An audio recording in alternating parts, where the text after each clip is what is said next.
دغه ځای ډېر تاواني ده. بیعت وکړي د یوه شیخ نه، بیا ګرځي په نورو شیخانو پسې په نیت کې چا باندې د استفادې ګرځي، د استفادې. دا چې بل شیخ ته په نیت استفادې لاړې، هغه هم بزرګ ده. په نیت استفادې ورغلې، ګناه څه وشوه چې دا کار خرابېږي؟ دلته ګوره ډېر یو باریکه نکته ده. ګناه دا وشوه چې عقیده کې د شرک راغی، پیر و بل د سره شو، اولیاء د خدای، مظهر د صفاتو د خدای دی. موږ ته حکم د تخلق باخلاق الله دی، الله په اخلاقو ځان متخلق کوي. الله هر ګناه معاف کوي، خو شرک معاف کوي. ان الله لا یغفر ان یشرک به ویغفر ما دون ذلک لمن یشاء. هر ګناه معاف کوي، خو شرک نشي معاف کولی. نشي معاف کولی نه معنی یعنی نه معاف کوي.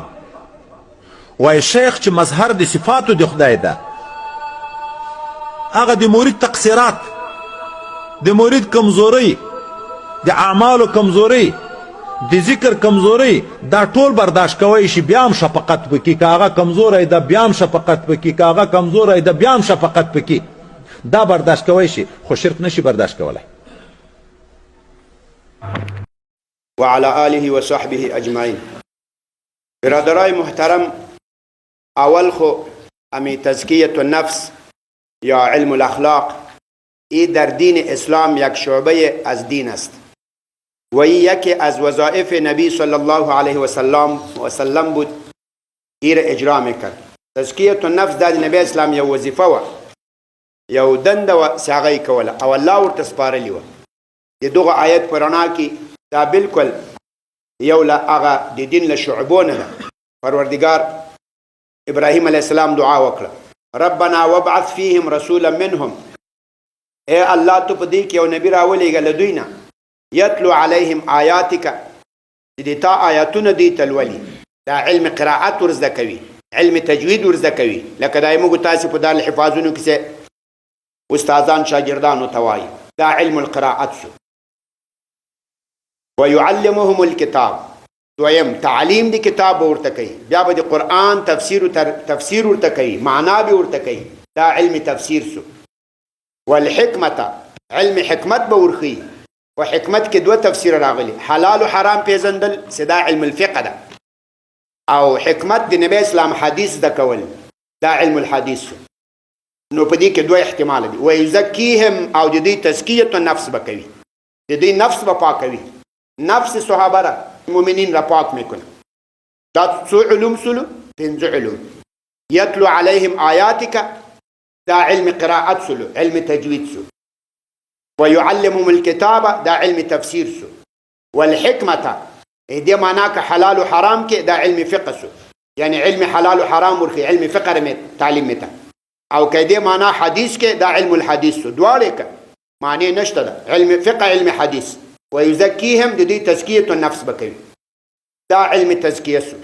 عزتمندو جزیره العرب خلق لنبی علیه الصلاة والسلام نه مخکې مشرکین ول، د بوتانو عبادت کول. په دې کې دشمنی ولا، حسد ولو، بغض و عناد، بچیان به خپل مړ کول، دخترای خود را میکشت، بچای خود را میکشت. با معمولی سخن ما بین خود جنگ و جدل میکردن، لوی فساد به جوړ کړی و. با سخن معاملی کلان فساد را جور میکرد. حتی به فحشا افتخار میکردن. مردم جزیره تو بودن، به فحشا چی میکردن؟ فخر و ناروا به فخر کول. ادی امرؤ القیس شیرون خو به تاسی ویلی، مثلک حبلا قد ترقت و مردعی فالهیتها عن دی تمام محولی اذا ما بکا من خلفها فنصفها من تحتی و نصفها لم تتحولی. ای با زنا فخر میکنه، با زنا په افتخار یادوي. د جزیره العرب دسی خلقو. نبی علیه الصلاة والسلام سراغی د دې تزکیه النفس وکړو. له شرک و له کفر نه موحدین سول، داسې د توحید استادان سول. نن سبا که موږ د قرآن و توحید تناست یو، دا د چا له وجې نه؟ د صحابه کرامو، د نبی اسلام د تزکیه النفس له وجې نه. هغه به د اخلاقي ورکې سوې. صحابه کرام د صدقو، د امانتداریو، د سخاو، د جوادتو، د شجاعتو، د حسن اخلاق مثالونه جوړ سول. لکه ابو بکر صدیق رضی الله عنه، یعنی لوی رښتینی بنده. عمر فاروق، یا عمر سی مشهور ده په عدل او په انصاف. عثمان غنی سی مشهور ده په حیا او په شرم باندې. علي کرم الله وجهه سے په شجاعت باندې مشهور ده. دغه تزکیه النفس، دا تزکیه النفس دا په دین کې یو شعبه ده. د دې منکر دا سم کافر ده، لدې څوک منکر سي چې په دین کې تزکیه النفس نشته ده. دې ته علم الاخلاق وایي. فتاوی تاسو راواخلي، فتاوی ابن عابدین، هغه وایي یو له دې علومو فریضهونه هغه علم القلب ده، هغه علم د تزکیه النفس ده، هغه علم د اخلاقو ده. دا بالکل فرض ده، لدې نه څوک منکر کېدی نشي. دا خبر مې ځکه وکړه نن سبا چې د چا په بدعات